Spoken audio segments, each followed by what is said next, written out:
Urban Therapy with Sun752, and this is your daily go-getterism number 840 for January 20th, 2017. All right, tonight I want to talk to y'all about chains over choices, choices over chains, chains over choices, choices over chains.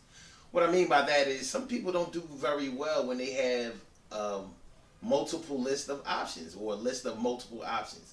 Some people only do well when they only have a choice between this or that. Or some people don't even like to have to choose between anything. They would rather have someone choose for them.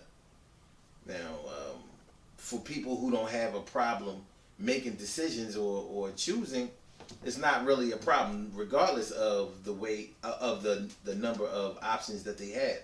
They're normally going to gravitate towards the options that fit their likes, their interests.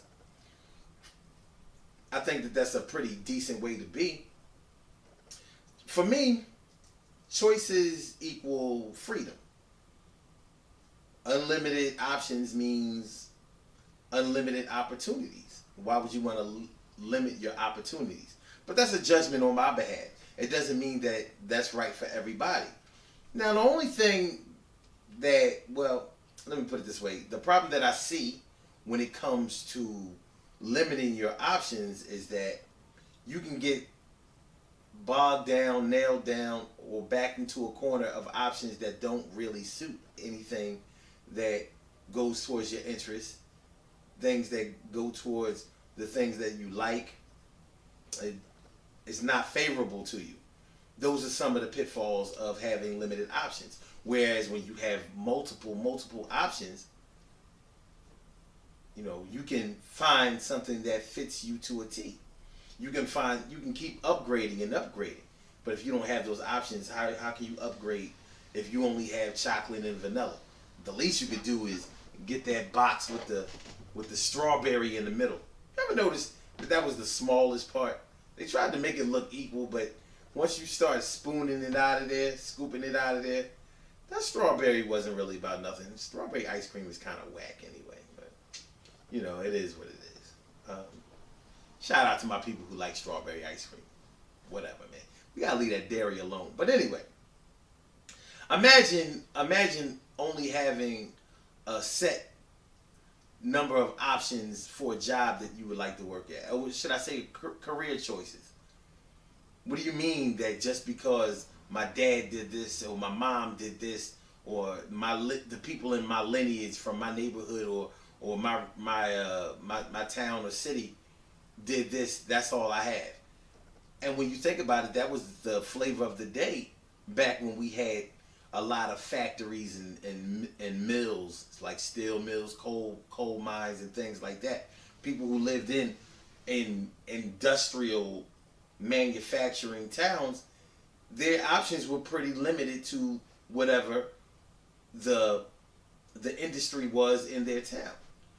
So many people didn't venture outside of where they lived. They didn't see how the other side lived. There was no internet, so they didn't know how many options were available there.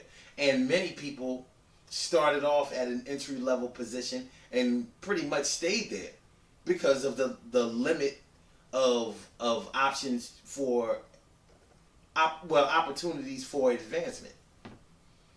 So if you go to a bigger company or a place where they have a lot of places where you can work, where you can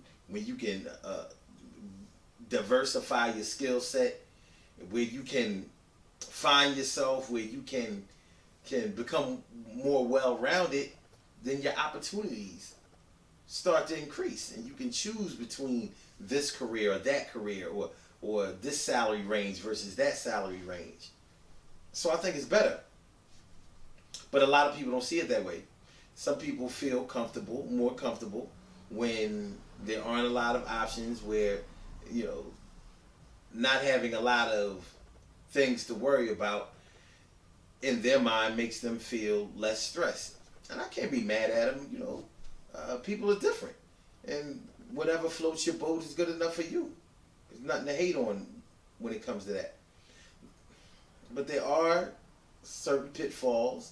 There are certain certain disadvantages that come along with having limited options. Of course, there are disadvantages that come with having a lot of options too, because you may have a lot of options that really aren't worth anything, or a lot of options that are basically the same thing. If nothing else, I think it adds a little variety. Whereas some people feel comfortable with having a limited number of options, a minimal number of options, and that works for them. So in a relationship, that's probably a good thing. If you are looking for stability in a relationship, if you're looking for monogamy in a relationship, if you're looking for commitment in a relationship, you don't want the person that you're dealing with to have this big pool of options. That's going to work on your self-esteem a little bit and your anger. So if they only have to choose between the 9 to 5 you and the sexy bedroom you, all right, well then so be it. Now, like I said, there are disadvantages to this type of thing because a lot of people, because of their limited options, fall into all types of bad situations and stay in those situations for years. So if you don't have a big pool of men to choose from if you're a woman, so you find yourself in a relationship with somebody that you really don't like that much, and what if they were abusive or something like that? But you don't have a lot of options. It's like either I have to put up with this man putting his foot in my ass every now and then, or on a regular basis, or be by myself. And some people don't choose to be by themselves, so it can get a little dicey. It can get a little sketchy. It can give you something to think about. For me and mine, I would probably like more situations that have a lot of options. It doesn't mean that I'm going to choose a lot of options. It just means that I'm glad that they are available. Just like Baskin Robbins had 32 flavors. You find one that really pleases your palate and you rock out with that until you get tired of it. Then you go to another one. Does that mean that that's the way your brain works? Whenever you get tired of something, you move on to the next? Well, we have to prioritize. So maybe some things you do that with, and some things that you choose and stick with them through thick and thin, the long haul, or maybe even forever. The choice is really yours. And however it goes, options do equal freedom. And limited options offer a little bit of lockdown. That's why we called it chains over choices. Some people choose the chains, which is the limited number of options. And that's okay. If that works for you and you've been successful with that, then why not?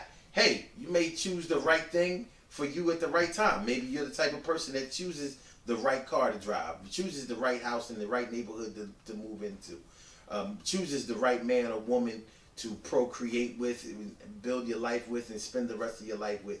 You may be that calculating and do that much research and know yourself that well and be that tolerant of others. And if that's the case, hey, that's a good look. Now, if you're the type of person that has a problem making choices because you're all over the place, well, that might not be the best option for you. But getting to know yourself can't be a bad thing. Do that as much as possible. More than likely, you'll be all right. Good things happen to those who wait. Great things happen to those who grind. And anything can happen to those who go for theirs. So go hard, go for yours. And remember, limited options are more like chains. It's more like being backed into a corner. It's like limiting the things that you can learn, do, perform, and experience. Whereas a multitude of options, an unlimited option situation works for some people because they get to reinvent themselves. They get to try a lot of new things. They get to learn a lot of new things. And that works for some people. It doesn't work for everybody, but it works for some people. And if that works for you, then you owe it to yourself to enter that type of situation. The Daily Go Getimism Show is every single day at 6 a.m. Eastern Standard Time. Call-in number is 319-527-6199. Listen online, blogtalkradio.com/Sun752. Peace. Peace. I'll let y'all later.